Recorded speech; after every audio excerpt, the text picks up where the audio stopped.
বন্ধুরা, আপনাদের মনে হয়তো একটা জিনিস আসতে পারে, সেটা হলো আওয়ামী লীগের চরম বিপর্যয়ে কেন তার মিত্র জাতীয় পার্টি তার সাথে ছিল না, জাতীয় পার্টি তার পক্ষে ছিল না। আপনারা দেখতে পারবেন যে 30শে জুলাই আওয়ামী লীগ তার অন্য সকল মিত্র অর্থাৎ 14 দলকে নিয়ে, তার যে 14 দলের জোট আছে, তারা সকলে মিলে একত্রে বৈঠক করে জামায়াত শিবিরকে নিষিদ্ধ করার কথা বলে। তারা সেই বৈঠকে সিদ্ধান্ত উপনীত হয় যে জামায়াত শিবিরকে নিষিদ্ধ করতে হবে। ঠিক তার পরের দিনই রংপুর সফরে যান জাতীয় পার্টির চেয়ারম্যান জিএম কাদের। তিনি সেখানে বলেন যে জামায়াত নিষিদ্ধের পক্ষে জাতীয় পার্টি নয়। পুরোটাই কিন্তু উল্টো বিষয়। তো এখন মনে হতে পারে কিসের জন্য তখন জাতীয় পার্টি আওয়ামী লীগের সাথে ছিল না। আর আওয়ামী লীগের সাথে যদি জাতীয় পার্টি থাকতো, তাহলে কি এত সহসায়, এত নিশ্চিন্তে, কি এত দ্রুত কি আওয়ামী লীগের পতন হতো? তাহলে একটু আমরা বিশ্লেষণ করি। আসুন দেখুন যে জুলাইয়ের শুরুর দিক থেকেই এই কোটা সংস্কার আন্দোলনের শুরু হয়।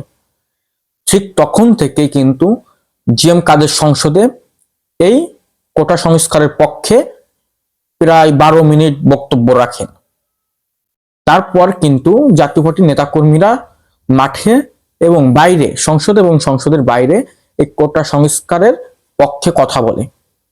এরপর যখন আমরা দেখলাম যে আবু সাইদ নিহত হলো, সেদিন কিন্তু কোনো দল রংপুরে বের হওয়ার সাহস পাচ্ছিল না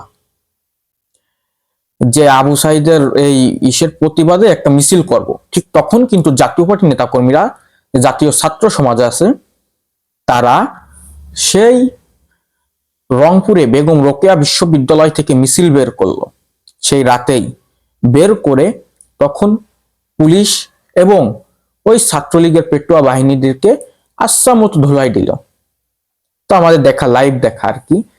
তো এর পরবর্তীতে আমরা যেটা দেখলাম যে ধীরে ধীরে যখন তীব্র সংকটে যাচ্ছে, তখনও কিন্তু ছাত্রদের পক্ষে জাতীয় পার্টি এবং শেষ পর্যন্ত ছিল।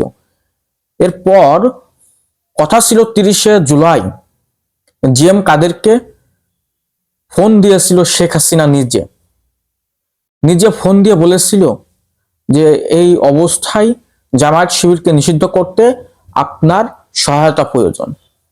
তো জিএম কাদের তখন বললেন যে না, আমরা জামায়াত শিবিরের পক্ষে না, আর আপনি যেভাবে এত লোককে মেরেছেন, এত ছাত্রদেরকে মেরেছেন, আমরা আপনার পক্ষে নেই।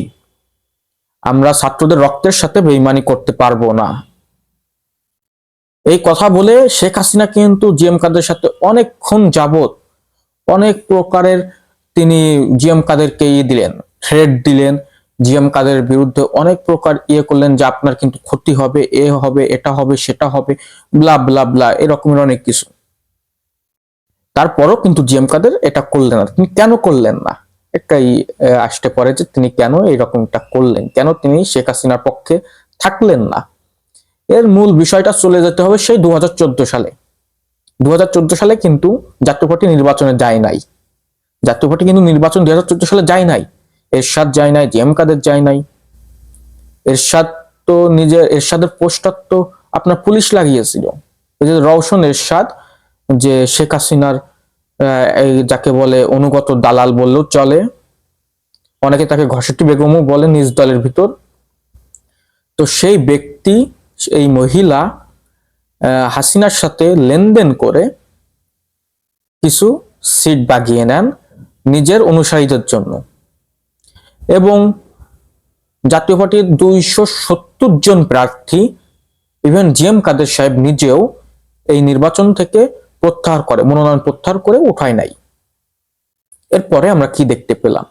2018 সালে সকল দলের নির্বাচনে অংশগ্রহণ হলো, রাতে ভোট হলেও সেটা আন্তর্জাতিক মহলে স্বীকৃতি পেল। এরপর 2024 সালে জিএম কাদের নির্বাচনে যাবে না, কিন্তু রওশন এরশাদ নির্বাচনে যাবে ঘোষণা দিয়ে দিল। এবং আওয়ামী লীগ ষড়যন্ত্র করলো যে জিএম কাদের কাছ থেকে প্রতীক, তার দলের চেয়ারম্যানশিপ, সকল কিছু নিয়ে যাওয়া হবে, নিয়ে যেয়ে রওশনকে দিয়ে দেওয়া হবে। এক্ষেত্রে জিএম কাদের একটু বুদ্ধিমত্তার সাথে চাইলেন যে আমরা নির্বাচনে যাওয়ার কথা বলবো, মনোনয়ন ফর্ম বিক্রি করব, ঠিক প্রত্যাহারের দিন আমরা তুলে নেব। ঠিক সেভাবেই চললো। চলার পরে যখন মনোনয়ন প্রত্যাহার করার জন্য তিনি প্রেসদেরকে ডাকলেন, ঠিক তখন আমরা দেখতে পেলাম ডিজিএফআই, র্যাব, এমনকি বিজিবি, তারপরে হচ্ছে আপনার পুলিশ, শত শত আইন শৃঙ্খলা বাহিনী ওই দিন ওই বনানী চেয়ারম্যানের কার্যালয়টাকে ঘেরাও করে ফেললেন এবং তাদেরকে একটি রুমের মধ্যে আটকে ফেললেন। আটকে ওই সময়টা থেকে যেতে দিলেন, যাতে ওই দিন আর তারা মনোনয়ন প্রত্যাহার করতে না পারে। এই জন্য আমরা কিন্তু দেখতে পাচ্ছিলাম নির্বাচনের ভিতর জিএম কাদেরকে তেমন দেখা যাচ্ছিল না। তিনি সবসময় ভোট চক্ষুর, লোকচক্ষুর আড়ালে থাকতেন, কারণ তিনি মন থেকে এই নির্বাচনে যান নাই, তাকে জোর করে প্রেসারাইজ করে নিয়ে যাওয়া হয়েছিল। এর প্রতিশোধ নিতেই এবং নির্বাচনে তার অনেক প্রার্থী জয়ী হয়েছিল, হওয়ার পরেও তাদেরকে দেয় নাই, এর প্রতিশোধ নিতেই কিন্তু তিনি তখন ওই যায় নাই, ওই 14 দল যাওয়ার পরেও সে কিন্তু সেখানে উপস্থিত হয় নাই। এবং জাতীয় পার্টির এই উপস্থিতি না হওয়ার জন্যই কিন্তু 14 দলের নেতাকর্মীরা মুখে অনেক কথা বললেও তখন কিন্তু তারা সংকুচিত হয়ে যায়। তারা জানে যে দেশের 3টি বড় দল আছে, আওয়ামী লীগ, বিএনপি, জাতীয় পার্টি। এখন যদি জাতীয় পার্টি ওই ছাত্রদের সঙ্গে লেগে গেছে তাহলে হয়তো আমাদের জন্য সমস্যা। তারা সংকুচিত হয়ে অনেক কাজ করতে পারে নাই। এখন যদি ভাবেন যে জাতীয় পার্টি যদি তখন আওয়ামী লীগের সাথে এই রাজপথে থাকতো, এই ছাত্রদের বিরোধিতা করতো, তাহলে কি হতো? তাহলে কিন্তু যদিও বা ছাত্ররা ভবিষ্যতে সফলতা পেত, তবে তাদের অনেক কালক্ষেপণ হতো, অনেক সময় নষ্ট হতো, অনেক সময় বেশি লাগতো। কারণ জাতীয় পার্টিরও একটি বড় পর্যায়ে সাংগঠনিক কাঠামো আছে দেশে, সেটাকে ভেদ করে আওয়ামী লীগ, জাতীয় পার্টির এবং 14 দলের কাঠামো ভেদ করে সরকার পতনের অনেক কষ্ট হতো।